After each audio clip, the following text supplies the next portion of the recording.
E aí, pessoal, timeline tricolor desta quinta-feira vai falar do planejamento do Grêmio, vai falar de Matias Arezzo, vai falar também do volante Kaique, que voltou à discussão. Tem muito assunto por aqui. Tem algum jogador que pode deixar o Grêmio para o mercado interno? Vamos falar sobre isso também. César Cidade Dias falando de Grêmio aqui no YouTube, papo de gremista para gremista. Mas antes você fica com a mais ágil. Aquela que vai resolver o seu problema, aquela continha que chegou na hora errada, aquela continha que você tem que pagar. E se você tem o FGTS parado, você pode resolver. Para isso, entre no link da descrição e converse com a Mais Ágil. Ali, você é uma equipe especializada, vai lhe atender e com o menor juro do mercado, vai lhe colocar uma boa possibilidade para em 24 horas o seu dinheiro estar na conta. Então, se você tem o FGTS parado e surgiu um problema, a Mais Ágil ajuda você. Gente, timeline tricolor. Vamos ver tudo que se falou sobre o Grêmio nesta quinta-feira, nesse feriado chuvoso de Porto Alegre. Nós vamos começar com o volante Kaique, porque aparentemente o assunto foi retomado. O que se fala? Que o Grêmio tenta o parcelamento de 5 milhões pedidos pelo Juventude e colocaria jogadores no negócio. Destes jogadores, aparentemente o Luan Cândido não quis ir. Não quis ir.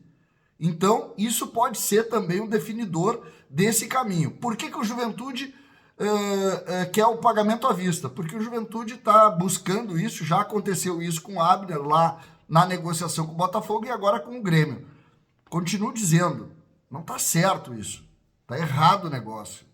O Grêmio não pode insistir no negócio pelo Kaique, pagando esses valores e liberando jogadores como o João Lucas.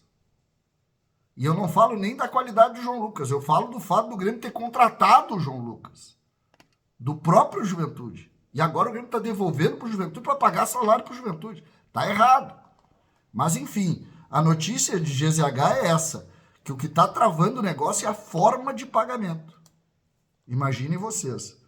Vamos falar do Arezzo, porque o centroavante também, na entrevista, acabou criando desconforto. Nós falamos ontem da entrevista que ele acabou dando para o Uruguai e tal, e isso acabou causando um desconforto no ambiente interno do Grêmio. O Gabardo falou sobre isso no seu canal do YouTube, sobre esse desconforto.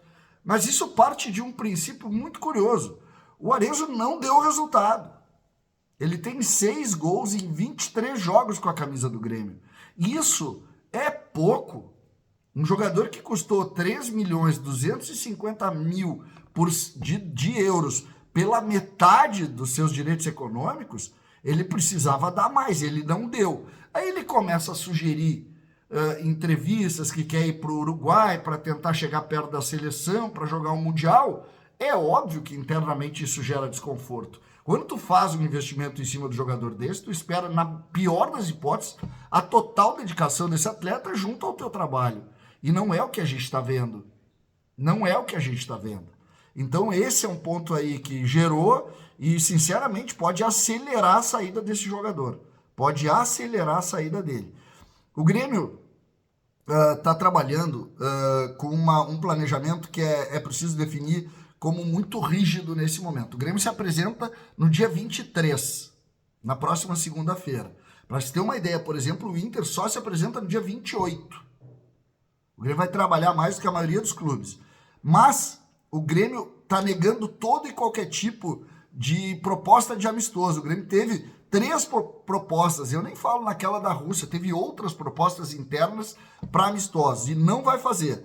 O Grêmio vai jogar a partida contra o São José pela Recopa no dia 8 de julho e depois o Grêmio vai jogar as partidas com